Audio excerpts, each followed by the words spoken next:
Hello friends, आप सभी को नमस्कार। मैं हितेश कुमार एक बार फिर से आप सभी का ज्ञानकोश यूट्यूब चैनल में स्वागत करता हूं। आज है 15 अक्टूबर और 15 अक्टूबर से जितनी भी करंट अफेयर्स बनेंगी वो हम आज की वीडियो में चर्चा करेंगे। इस वीडियो का पीडीएफ आपको ज्ञानकोश यूट्यूब चैनल के डिस्क्रिप्शन में मिल जाएगा या ज्ञानकोश नाम से ही फेसबुक पेज है और ज्ञानकोश नाम से ही टेलीग्राम चैनल है, तो आप लोग कहीं से भी इसके पीडीएफ को डाउनलोड कर लीजिएगा। वैसे मैं डिस्क्रिप्शन में आपको इसका लिंक भी शेयर कर देता हूं। तो आप लोग चलिए शुरू करते हैं फिर आज की 15 अक्टूबर की कुछ महत्वपूर्ण करंट अफेयर्स। सबसे पहला प्रश्न पढ़ते हैं। पाकिस्तान को एनहांस्ड फॉलो अप श्रेणी में रखा गया है। तो पाकिस्तान को एनहांस्ड फॉलो अप श्रेणी में किसके द्वारा रखा गया है? तो अभी रखा गया है फाइनेंशियल एक्शन टास्क फोर्स अर्थात FATF, financial action task force के एशिया पैसिफिक ग्रुप के द्वारा पाकिस्तान को अब एनहांस्ड फॉलो अप ग्रुप में श्रेणी में रखा गया है। अब इसका अर्थ क्या है? यहां पर आप लोगों ने पढ़ा एनहांस्ड फॉलो अप, तो इसका अर्थ क्या है? इसका अर्थ सिंपल सा है कि जो एनहांस्ड फॉलो अप है इसका मतलब है कि उस देश को अनुपालन की अपनी जो मासिक रिपोर्ट है वो फाइनेंशियल टास्क फोर्स को, एक्शन टास्क फोर्स को सौंपनी होगी। जो अपना मासिक रिपोर्ट होती है वो इसे सौंपनी होगी। अब अगर हम बात करें, देखिए FATF, क्योंकि इसी को सौंपनी होगी रिपोर्ट, तो FATF का मुख्यालय कहां पे है? इसका मुख्यालय है पेरिस, फ्रांस में। और अगर हम बात करें इसकी स्थापना की, तो इसकी स्थापना हुई थी जुलाई 1989 को। उसके बाद बात करते हैं कि अब पाकिस्तान देश को इसमें श्रेणी में रखा गया है, तो पाकिस्तान के बारे में कुछ बातें पढ़ते हैं। अगर हम बात करें पाकिस्तान के प्रधानमंत्री की, तो पाकिस्तान के प्रधानमंत्री है इमरान खान, पहले क्रिकेटर थे जो कि बाद में पाकिस्तान के प्रधानमंत्री भी बने हैं। उसके बाद बात करते हैं पाकिस्तान की राजधानी की, तो पाकिस्तान की राजधानी है इस्लामाबाद और पाकिस्तान के राष्ट्रपति है आरिफ अलवी। ये सारी बातें हमने पाकिस्तान के बारे में पढ़ी है। उम्मीद है आप लोगों को समझ में आ रही होगी। तो इसी श्रेणी में बढ़ते हैं अब हम दूसरे क्वेश्चन की तरफ। अमेज़न पे ने भारत में डिजिटल पेमेंट्स को बढ़ावा देने के लिए समझौता किया है। तो ये अमेज़न पे ने किसके साथ में समझौता किया है? ये समझौता किया है अमेज़न पे ने cab service provider technology company Uber के साथ। तो सिंपल सी बात है कि अब अमेज़न पे ने उबेर के साथ में समझौता किया है। अब ये समझौता क्यों किया गया है? क्योंकि भारत में डिजिटल पेमेंट्स को बढ़ावा देने के लिए। अगर बात करें हम इसके उद्देश्य की, तो इसका उद्देश्य है उबेर के लाखों ग्राहकों को उनकी राइड के लिए संपर्क रहित और सुरक्षित भुगतान करने में सक्षम बनाना। संपर्क रहित का अर्थ क्या है? अब संपर्क रहित का अर्थ यह है क्योंकि कोरोना वायरस है, किसी व्यक्ति के संपर्क में आए बिना ही उसे भुगतान करने में सक्षम बनाना इसका मुख्य उद्देश्य है। अब बात देखिए, ये उबेर कंपनी ने समझौता किया है, तो अगर उबेर ने किया है तो एक दो क्वेश्चन हम यहां से भी पढ़ लेते हैं। अगर हम बात करें उबेर टेक्नोलॉजी इंक के सीईओ की, तो इसके सीईओ है दारा खोस्त्रोशाही। बात करें इसके मुख्यालय की, तो उबेर का मुख्यालय है कैलिफोर्निया। और कैलिफोर्निया कहां पे है? कैलिफोर्निया है USA अर्थात अमेरिका में कैलिफोर्निया है। तो ये जानकारी हमने इस प्रश्न से पढ़ी।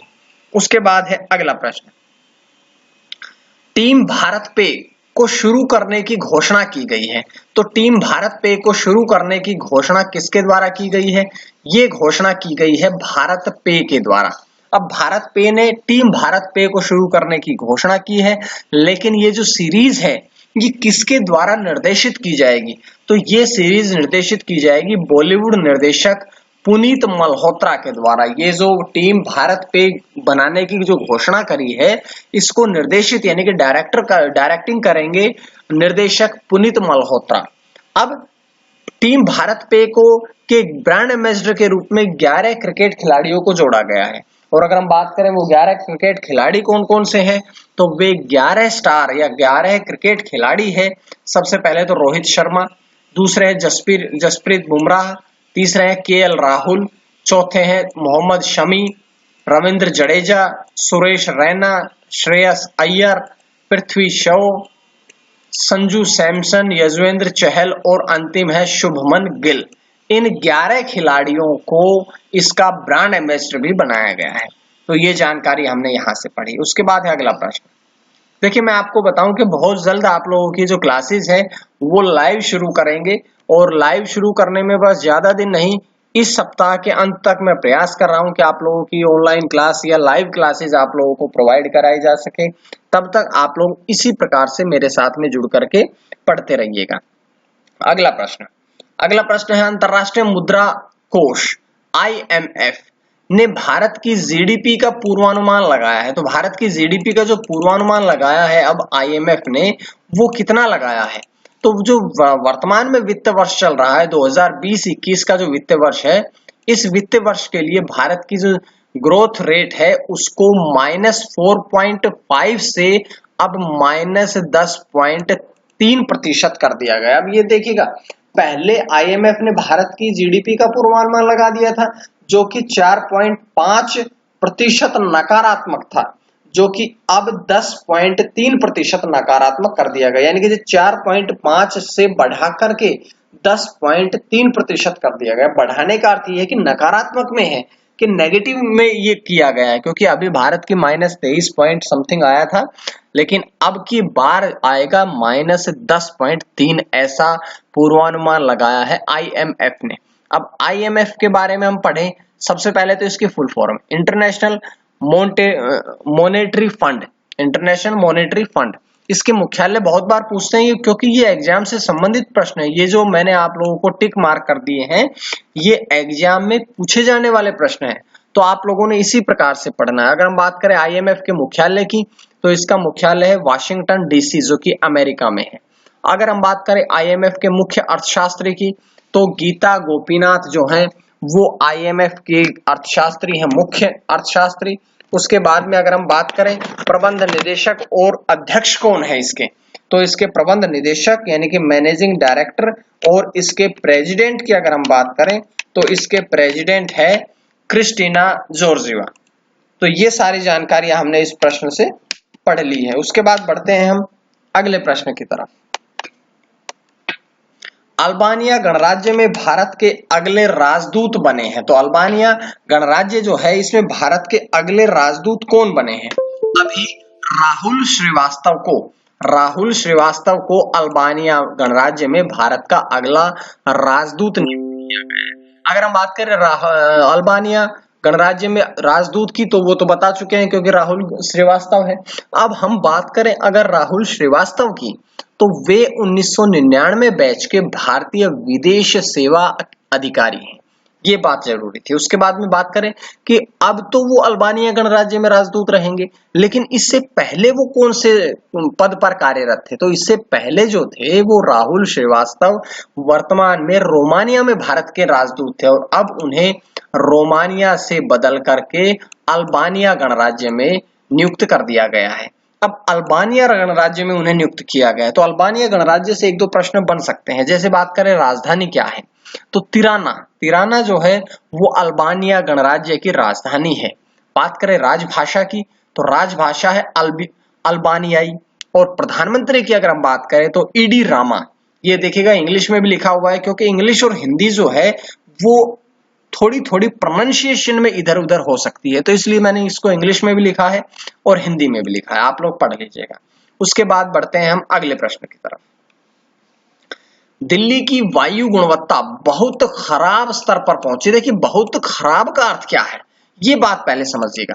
सबसे पहले तो बात करते हैं कि शहर ने 304 का एक वायु गुणवत्ता सूचकांक यानी कि AQI दर्ज किया है, जो बहुत खराब श्रेणी में आता है। 12 अक्टूबर की अगर बात की जाए तो 12 अक्टूबर को जो AQI लेवल था वो 261 था, जो कि फरवरी के बाद से सबसे खराब प्रदर्शन हुआ है। उसके बाद देखिए आप AQI को समझिएगा।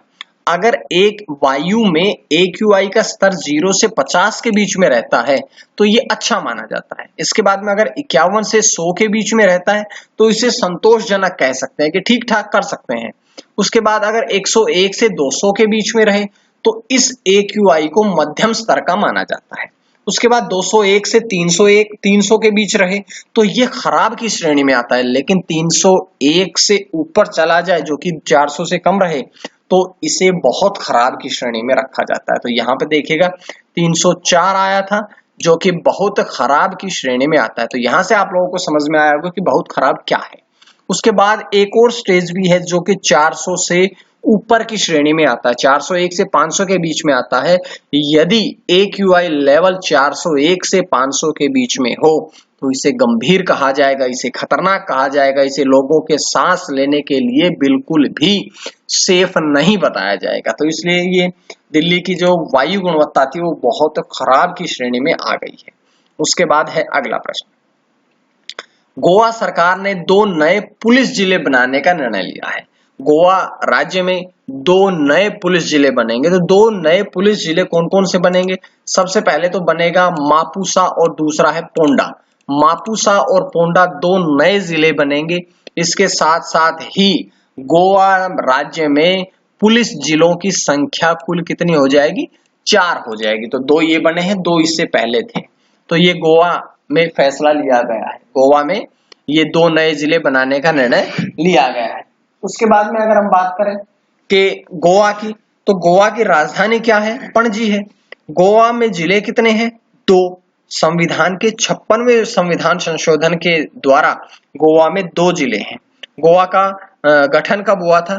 30 मई 1987 को गोवा का गठन हुआ था। अगर बात करें गोवा की राजभाषा की, तो गोवा की राजभाषा जो है वो है कोंकणी और मुख्यमंत्री है प्रमोद सावंत, राज्यपाल है सत्यपाल मलिक। ये सारी बातें हमने गोवा से पढ़ी है। उसके बाद है अगला प्रश्न,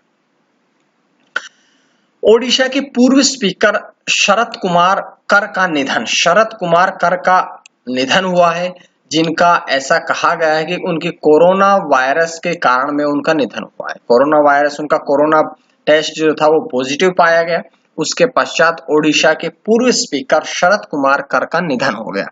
वे केंद्रपाड़ा जिले के महांगा से 3 बार राज्यसभा सांसद रह चुके हैं और 2000 से लेकर के 2004 तक ओडिशा विधानसभा के स्पीकर भी रहे हैं। उसके बाद है आज का अंतिम प्रश्न,